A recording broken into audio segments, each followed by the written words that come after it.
Hello and welcome to The Print. I'm Snehesh Alex Philip. Earlier tonight, that is early morning 7th of May 2025, the Indian military carried out an operation called Operation Sindoor in retaliation to the Pahalgam attack. The Indian Armed Forces carried out missile attacks on 9 terror targets in Pakistan and Pakistan occupied Kashmir. Sources in the defense and security establishment told the print that the attacks were precision strikes carried out by using niche weapon systems.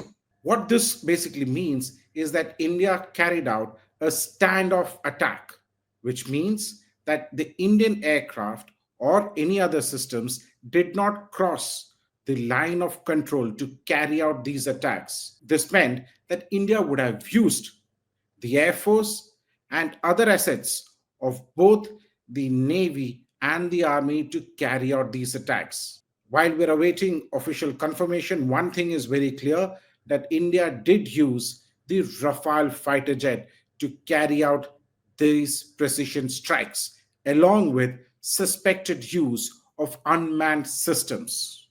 Interestingly, the strike locations include Punjab's Bawalpur, the stronghold of Jaish-e-Mohammed, as well as Mudrike, the stronghold of the Lashkar-e-Taiba.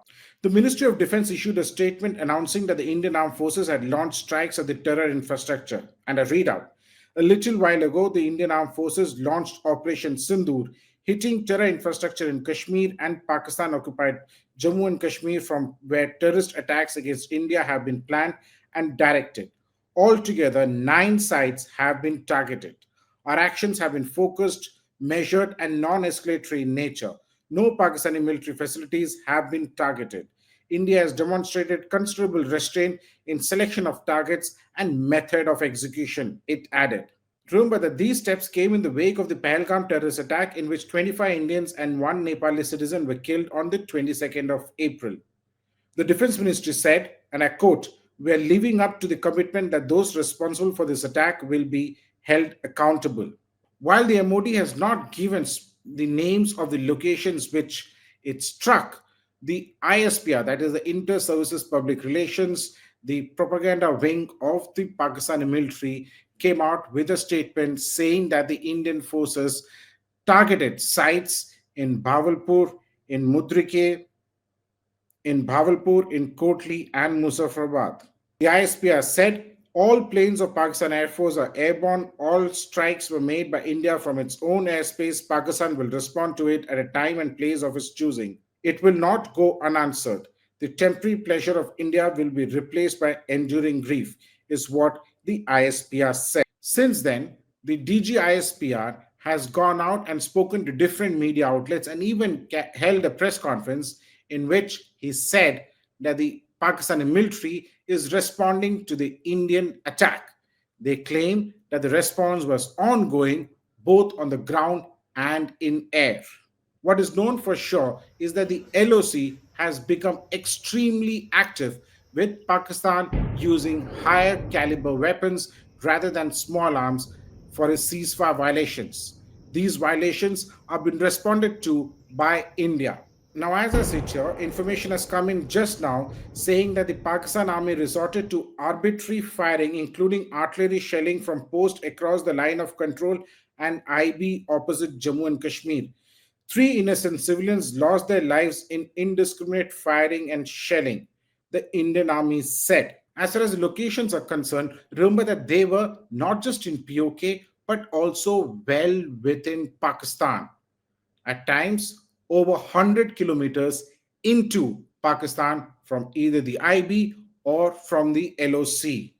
For example, Bawalpur is located around 100 kilometers from the international boundary and is the headquarters of the Jaish-e-Mohammed. Muridke, which is about 30 kilometers from the border opposite Samba, is the headquarters of the LET. That is where LET founder Hafiz Saeed stayed. Another area that was targeted was Gulpur, about 35 kilometers from the LOC Poonch Rajouri area. Now remember that this is from where the attackers of the Riasi bus attack came from. Now another LET camp in Savai was targeted, which is about 30 kilometers inside Pakistan occupied Jammu and Kashmir in the Tangdar sector. Now, this particular camp has been instrumental in a number of attacks that were carried out in Sonmarg, in Gulmarg, and also the Pahalgam attack on the 22nd April.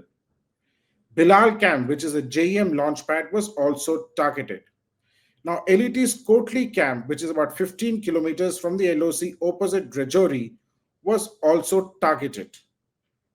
Other targets included the Barnala camp, which is 10 kilometers from the LOC opposite Rajouri, the Sarjal camp of the JEM, which is about 8 kilometers from IB opposite Samba Katua, and the Mehmuma camp, 15 kilometers from the IB near Sialkot, which is a Hizbul Mujahideen training camp. While Pakistan has been retaliating, India has made it very clear that its actions were targeted at the terror groups and no Pakistani military infrastructure were targeted. So it would be interesting to see how India will respond to the counterattack by Pakistan. For the print, this is Snehesh Alex Philip. Do subscribe to our Print's YouTube channel for more such videos.